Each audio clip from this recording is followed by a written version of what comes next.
सबको पता है कि हर विभाग में एक एक समिति स्टूडेंट काउंसिल बनाया गया था। तो भूगोल विभाग में भी हम लोग भू संरक्षण समिति बनाए थे और आप लोग उसके प्रतिनिधि हैं। भूगोल विभाग के भू संरक्षण समिति के तत्वावधान में आज एक, ये आपको सबको पता है, और एक चुनाव पर चर्चा का कार्यक्रम तय किया गया है, जिस कार्यक्रम में अध्यक्षता कर रहे हैं हमारा विभाग के head of the department professor are के मिश्रा सर, बाकी विभाग के सभी स्टाफ मेंबर हैं, बाकी आप लोग हैं। आज की विषय है ये जो आने वाले चुनाव है जो 13 तारीख के कानपुर में है, लोकसभा का इलेक्शन और जनरल इलेक्शन जिसको हम लोग बोलता हूँ, इसमें वोटिंग प्रतिशत कैसे बढ़ाया जा सकते है, इंक्रीज किया जाए, इसके ऊपर पूरा देश में अभियान चल रहा है इलेक्शन कमीशन के ओर से। आप वेरियस सामाजिक संगठन भी इस कार्य में लगे हुए हैं, ये वोटिंग प्रतिशत को कैसे बढ़ाएं। जो हमें लगता है, जो हमारा यूथ है, आप लोग स्टूडेंट है, जो पहले बार लोकसभा का इलेक्शन में भागीदारी सुनिश्चित करेंगे अपने वोट के माध्यम से, आपके जो भूमिका है बहुत ही अहम है इस कार्य में।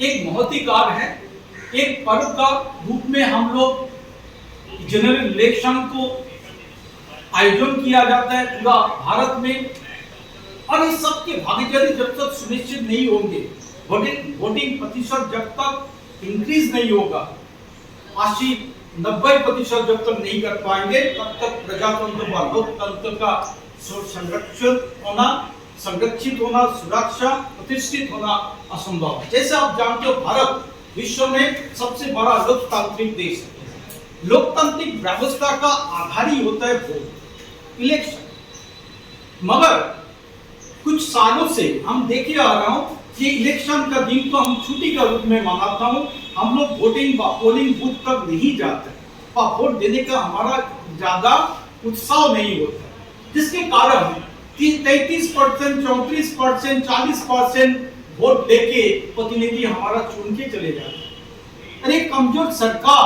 के हम लोग क्या करते हैं, गणित करते हैं। तो हमें देश को श्रेष्ठ लोकतांत्रिक व्यवस्था बनाना है, लाना है, एक सशक्त सरकार बनाना है, तो हमें वोटिंग प्रतिशत को बढ़ाना पड़ेगा, अच्छे प्रतिनिधि हमें चुन के भेजना पड़ेगा। इसी संदर्भ में आज एक चुनाव के ऊपर चर्चा भू संरक्षण समिति भूगोल विभाग विशेष कॉलेज द्वारा आयोजित किया गया है। इसमें आप सबको पार्टिसिपेट करना है, आप अपना अभिमत जाहिर करना है, कैसे इस कार्य को सही तरीके से किया जा सकता है आसन्न लोकसभा इलेक्शन में। Thank you. अभिषेक आप शुरू।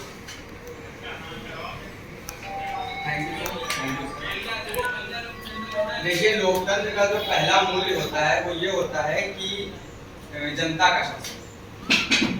और जब हम देखते हैं कि सिर्फ हमारा वोटिंग परसेंट 30% आता है, तो हम ये महसूस कर पाते हैं कि जो भी प्रतिनिधि हम भेजते हैं वो सिर्फ 30% लोगों के द्वारा ही चुना गया है, 70% लोगों ने उसमें भागीदारी ही नहीं की है। तो क्या वो लोकतंत्र कहलाने लायक होगा? नहीं होगा। क्या वो सच में अपने 100% प्रतिनिधि, जिसमें 30% ने भागीदारी की है, 70% ने भागीदारी की नहीं है, क्या वो हमारी बातें वहां आगे तक पहुंचा पाएंगे? नहीं पहुंचा पाएंगे। कहीं ना कहीं ये भी हमारी पुरानी सोच का परिणाम है।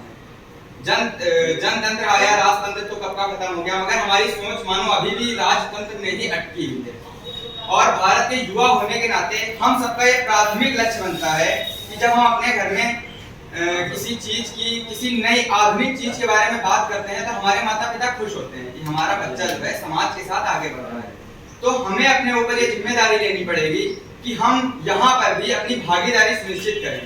यहाँ पर भी अपने माता पिता को, अपने मोहल्ले में, जब आप यहाँ कॉलेज में पढ़ने आ रहे हैं कानपुर में, हम में से सारे भाई कोई ना कोई गांव से जुड़े ही होंगे। अब जब अपने परिवार में, अपने गांव में जाकर कहीं बातें करते हैं, शहर की बातें करते हैं, तो लोग खुशी से, चाव से हमें सुनते हैं। क्यों? क्योंकि वो जानते हैं हम युवा हैं, हम बाहर निकल चुके हैं और हम जो है देश को जानने का अधिक प्रयत्न कर रहे हैं, या फिर हम जो है उनसे अधिक जानते हैं। जानकारी रखते हैं। तो हमें हमारी भी ये जिम्मेदारी बनती है कि हम भी जो कुछ ज्ञान हमारे टीचरों के माध्यम से प्राप्त होता है उसको हम लोगों तक पहुंचाएं, लोगों को जागरूक करें।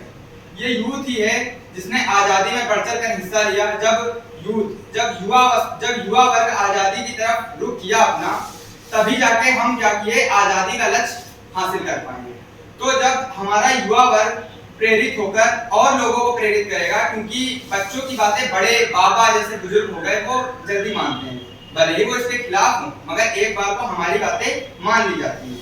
तो जब हम अपनी मांगे उनके सामने रखेंगे, उन्हें समझाएंगे, उन्हें जागरूक करेंगे, उन्हें पूरी बात बताएंगे, तो जाहिर सी बात है कि वो हमारी बात पर जरूर अवश्य गौर करेंगे। लोग अब हमें ये काम करना कैसे है, जैसे लोग समझते हैं कि एक वोट से क्या हो जाएगा, ज्यादातर लोग यही बातें करते हैं, अरे भैया हमारे जैसे क्या होते। तो उन्हें हमें ये समझाना है कि एक वोट की कीमत हम और आप नहीं जान रहे हैं। उस नेता से पूछिए जो 5 साल तो एसी में बिताता है और कुछ चंद दिन जो है धूप में पैदल दौड़ा करता है, किसके लिए, हमारे एक वोट के लिए। उस एक वोट की कीमत उस नेता को पता है, मगर हमें खुद नहीं पता है। इसीलिए लोग नेता हमारा इस्तेमाल करते हैं, बल्कि व्यवस्था किस लिए है कि जनता जो है नेता का इस्तेमाल कर सके अपनी मांगों को पूरा करवाने के लिए। लेकिन ऐसा नहीं होता है, क्यों? क्योंकि हम अपनी भागीदारी सुनिश्चित ही नहीं कर पा रहे हैं। क्योंकि वास्तव में हम लोकतंत्र एक हिसाब से अपने राष्ट्र को प्रदान नहीं कर पा रहे हैं। जब हम 30% भागीदारी दिखाएंगे, 70% भागीदारी नहीं दिखाएंगे, तो हम कैसे एक हिसाब से डेमोक्रेसी में। तो हमारा एक कर्तव्य बनता है यूथ होने के नाते कि हम अधिक से अधिक लोगों को जागरूक करें, अधिक से अधिक लोगों तक लोकतंत्र के मूल्यों को पहुंचाएं, लोगों को समझाएं कि लोकतंत्र क्यों जरूरी है। एक हिसाब से अपने राष्ट्र को प्रदान नहीं कर पा रहे हैं। जब हम 30% भागीदारी दिखाएंगे, 70% भागीदारी नहीं दिखाएंगे, तो हम कैसे एक हिसाब से डेमोक्रेसी में। तो हमारा एक कर्तव्य बनता है यूथ होने के नाते कि हम अधिक से अधिक लोगों को जागरूक करें, अधिक से अधिक लोगों तक लोकतंत्र के मूल्यों को पहुंचाएं, लोगों को समझाएं कि लोकतंत्र क्यों जरूरी है और हमारा वोट देना क्यों जरूरी है। धन्यवाद। ने बहुत अच्छे तरह से बताया कि हमें लोकतंत्र के इस महापर्व में भागीदारी सुनिश्चित करना जरूरी है यूथ के नाते और नए वोटर के नाते। आप श्लोक आप आइए, अब अपना अभिमत जाहिर करें।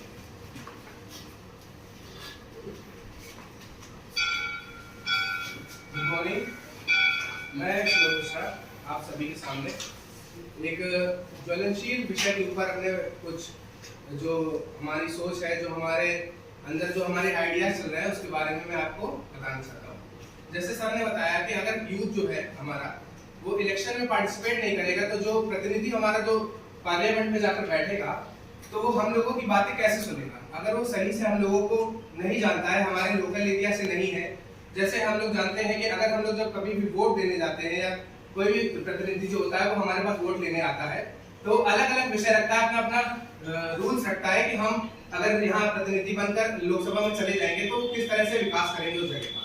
तो मेरा कहना यही है कि अगर आप कभी भी वोट देना चाहते हैं तो हमेशा कई चीजों को मद्देनजर रखें कि आप कभी किसी पार्टी विषय को देकर वोट मत दीजिए कि कोई पार्टी अच्छी कर रही है पूरे देश में, तो जरूरी नहीं कि उसका प्रतिनिधि जो हमारे एरिया में हमारे इलाके में है वो अच्छा करेगा। आप हमेशा लोकल पर्सन को देख दीजिए कि वो लोकल पर्सन जो है हमारे लोकल इलाके के लिए कितना कंट्रीब्यूट कर सकता है और कितनी हमारे मतलब हमें अच्छी चीजें प्रोवाइड कर सकता है। और मेरा कहना यही है कि अगर हम लोग रिलीजन के बेसिस पे, कास्ट के बेसिस पे, और अगर कोई जैसे पैसे देके, हमारे देश में सबसे बड़ी समस्या यही है कि वोट जो हमारे देश में है वो पैसे देके ले लिया जाता है। तो हमें कभी भी रिलीजन के बेसिस पे, कास्ट के बेसिस पे इन सब पे वोट नहीं देना चाहिए और हमेशा वोट काम पे देना चाहिए। और जैसे 3 फेजेस में इलेक्शन होता है, जैसे प्री हो गया और ड्यूरिंग इलेक्शन हो गया और पोस्ट होता है। तो प्री में हमें ये देखना चाहिए कि जो प्रतिनिधि है उसने पास्ट में कुछ काम किया है कि नहीं किया है, और अगर हम जानते हैं कि वो कुछ काम करेगा आगे जाके तो ही हमें उसे वोट देना चाहिए। और बाकी किसी भी जैसे जाति विशेष व्यक्ति को वोट नहीं देना चाहिए। और जैसे हम लोग जानते हैं कि इतिहास को हम अगर देखें तो हमारे पुराने भारतीय इतिहास में अगर सेंटर में कोई ऐसी शक्ति नहीं है, कोई ऐसा राजा या कोई ऐसी पावर नहीं है जो पूरे देश को संभाल सके, तो हमारे यहाँ डाइवर्सिटी इतनी है कि सब टूट जाएंगे। जैसे मौर्य काल हो गया और गुप्ता एम्पायर हो गया, इन सब में सेंटर में एक स्ट्रॉन्ग राजा बैठता था, तो हमें हमेशा वोट उसी व्यक्ति को देना चाहिए जो आपको लगता है अच्छी पॉलिसी बनाएगा और देश को हमेशा एकजुट बना के रखें, क्योंकि हमारा देश एक किसी चीज पे मुद्दा नहीं रखता है, क्योंकि हम अलग अलग चीजों में बटे हुए हैं। तो हमेशा हमें वोट देना चाहिए उस व्यक्ति को जो सशक्त हो और हमारे देश के लिए हमेशा अच्छा करे। धन्यवाद। ने बहुत अच्छी बात बताया कि जब हम वोट करेंगे तो हमारा मन में किस तरह का भावनाओं को लेके वोट करना है। हमारा जो गणतांत्रिक अधिकार है, जो अधिकार हमारे संविधान ने हमें दिया है, उसको कैसे सही तरीके से और निपुण तरीके से उसको इस्तेमाल करना है। ये बाहरी जो चीजें है, जो भी आजकल समाज में फैले हुए विभिन्नताएं है, इसको ना देखते हुए राष्ट्र हित में एक राष्ट्र श्रेष्ठ राष्ट्र का भावना, ऐसे सरकार, ऐसे प्रतिनिधि को हमें चुनना है जो राष्ट्र के हित में काम करे। राष्ट्र सर्वोपरि, इस मंत्र के चलते हुए हमें अपना मतदान को करना चाहिए। बहुत ही अच्छा है। और कोई बोलने जाएंगे अपना? भैया आप दुर्गा, आप कुछ बताओ तो 2 मिनट बताओ। आप आ जाइए, बता कुछ भी बताइए, आ जाइए।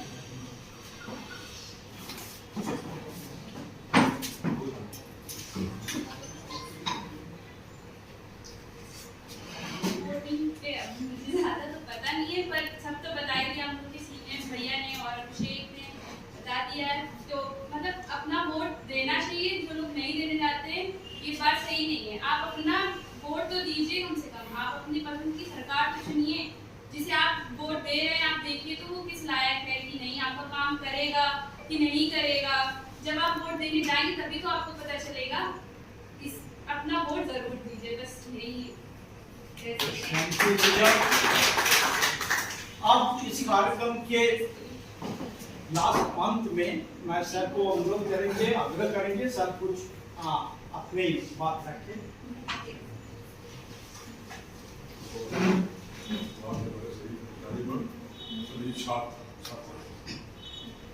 हमारे यहाँ बहुत अच्छा टॉपिक वास्तव में में आ रहा है, उससे रिलेटेड रखा और आप लोगों को भी ध्यान रखें।